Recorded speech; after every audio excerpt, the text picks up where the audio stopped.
বিসমিল্লাহির রহমানির রহিম। রব্বি ইশরাহ লি সাদরি ওয়া ইয়াসসির লি আমরি ওয়াহলুল উকদাতান মিন লিসানি ইয়াফকাহু কাওলি। প্রিয় দেশবাসী, সংগ্রামী জনতা, আমি বাংলাদেশের এই যে সংবিধান, এই সংবিধান নিয়ে দুটি কথা বলতে চাই। আমি প্রথমে ক্ষমা চেয়ে নিচ্ছি, আমি কাউকে ছোট করার জন্য কোনো কথা বলছি না। বর্তমানে আমাদের দেশে সংস্কার কমিশন, ঐক্যমত কমিশন এবং জুলাই সনদ এবং সংবিধান লেখন বিষয় নিয়ে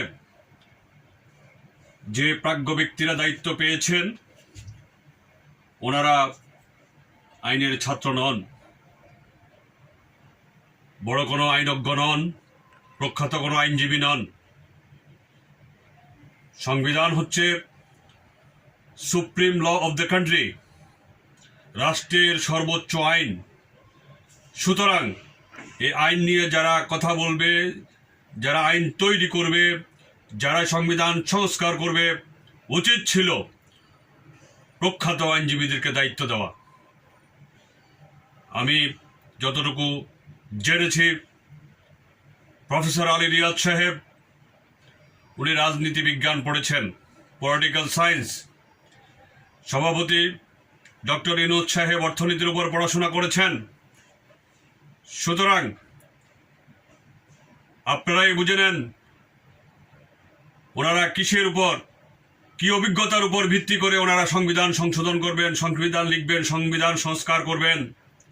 আর অতীতের দিকে তাকান, বাংলাদেশের সংবিধান যারা লিখেছেন, পরবর্তীতে সংবিধান সংশোধনের দায়িত্ব যারা পেয়েছেন, বেশিরভাগই ছিলেন আইন সম্পর্কে জানা লোক, প্রখ্যাত আইনজীবী, আইনজ্ঞ। আজকে 15 মাস পরে অন্তর্বর্তীকালীন সরকার সব কিছুতে যেন এলোমেলো হয়ে গেছে।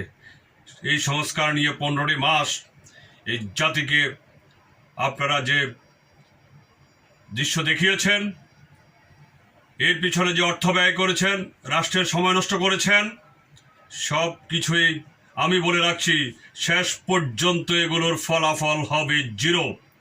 এলোমেলো হয়ে গেছে, বিশৃঙ্খল হয়ে গেছে।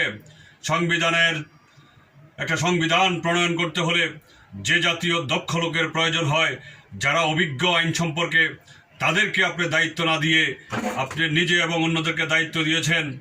এতে পরিণতি হলো আজকের এই অবস্থা। এবং এই এলোমেলো